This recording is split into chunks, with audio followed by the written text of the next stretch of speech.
My name is Mara Ellington, I'm 33, and before I tell you what my family did, what they stole, tell me where you're listening from. Because I need to know if anyone else has ever been humiliated at a table they spent years keeping afloat. Did it happen on a Sunday evening? The kind that pretends to be warm but hides a cold bite underneath. My family's house, peeling paint, flickering porch bulb, looked exactly the same as the day I started paying their bills inside. Everything smelled like rosemary chicken and tension. My mother, Helen, kept fussing over the plates like she could rearrange the air into something pleasant. My father, Grant, sat at the head of the table with that stiff self-importance he wore like a second skin. And then there was my younger sister, Lila. 4 years of charm, good looks, and bad decisions wrapped in a designer dress she definitely didn't buy. I'd paid rent for that dress. I just didn't know it yet. Dinner started like it always did. Mom evaluating her own cooking, Dad droning about a potential consulting client, and Lila twirling her hair like she was waiting for applause. I tried to play along. I always did. Smile. Nod. Pretend their lives weren't balanced on my paycheck. But then Lila looked up from her phone, smirk carving across her face, and said, "Mara, you should really get out more. Maybe if you did, you wouldn't be, alone." My fork froze. The air went still and my mother, God help her, laughed. Not loud, not cruel, but with this little note of agreement that sliced me open. Dad chuckled too, shaking his head like I was a funny inconvenience. I felt something shift inside me. Like a door that had been jammed shut for years finally cracked open. I set down my fork and met Lila's eyes. "Where's your money, Lila?" I asked quietly. "Oh right. I've been covering your life for years." The room fell into a silence so heavy it felt like dust settling inside my lungs. That silence should have been the end of it. Instead, it was the spark that lit everything that followed. I left without dessert. Drove home with my hands trembling on the steering wheel, the city lights streaking against my windows like ghosts. When I walked into my apartment, the small one I worked 2 jobs to afford, I opened my laptop and stared at the truth I'd been too tired to face. 7 years. $83,000. Transferred, wired, patched into their lives like some silent life support machine. I canceled every recurring payment. One click. One final breath of freedom. The next morning my phone exploded. "Mara, the mortgage didn't go through. You forgot the house transfer. Rent. Send it. Now. You owe us. You can't do this. We need you." I let the calls pile up like unpaid bills. By the end of the week, my voicemail sounded like a chorus of panic. But then came the message that told me everything. "Come home Sunday. We need to talk." Not a question. A command. Like I was still theirs to summon. So I went. The house looked smaller that day, or maybe I finally saw it clearly. Inside, the atmosphere clung to my skin like cold smoke. My father sat at the head of the table again, a judge waiting to deliver a sentence.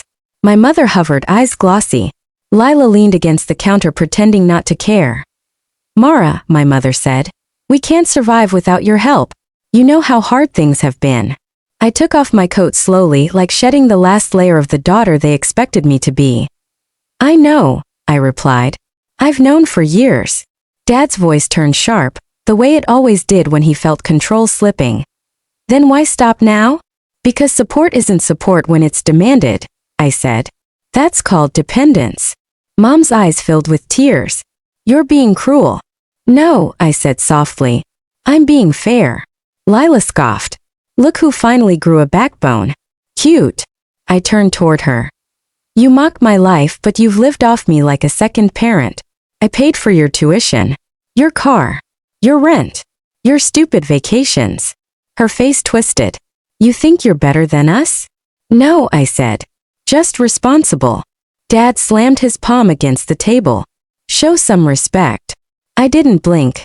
"Respect is earned," I said. "Not demanded at dinner like a side dish." Lila lunged forward.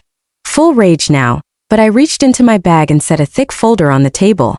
It hit with a thud that cut her words in half. Dad frowned. "What's that?" "Proof," I said. "Every payment I've made for this family. All $84,000. Lila rolled her eyes. "Oh please, now you're keeping score?" "No. I'm keeping records." My father snatched a few pages, face paling. And then I slid him one more sheet. A page with his signature. Except it wasn't his. It was mine. A home equity loan in my name. Forged, filed, approved. His voice cracked. "This is ridiculous."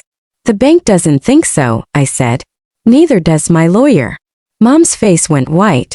You brought in a lawyer? Against your own family. You stopped being my family when you used my name to take out debt.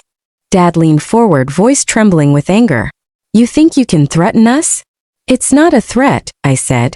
It's a deadline. 30 days. Clear my name from every account. Repay what you owe. Or my lawyer files. The silence that followed was different from any silence I'd ever heard. It wasn't hurt, it wasn't shocked, it was fear. Lila whispered. You wouldn't. I held her gaze. Try me. I gathered the folder, walked to the door, and paused just long enough to say, I won't carry what you broke anymore. Outside, the air felt like it finally belonged to me. 2 weeks later, my lawyer called. The bank confirmed the forgery. You're cleared. For the first time in almost a decade, my lungs felt full. I toasted my window, the city glowing beneath me, and whispered, to endings that save you. Later, I found out the house was up for sale. All those years I held it together, and now it was dissolving without me.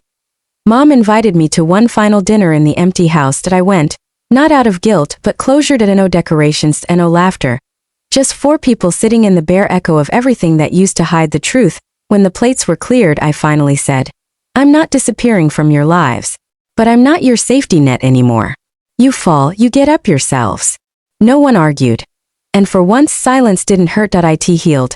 Driving home, wind rushing through my open window, I felt something new settle into my chest. My life, finally, belonged to me. If you've ever been the one holding your family together while they drained you, I want to hear your story. Tell me where you're listening from, and what line you finally had to draw, because saying no isn't cruelty. It's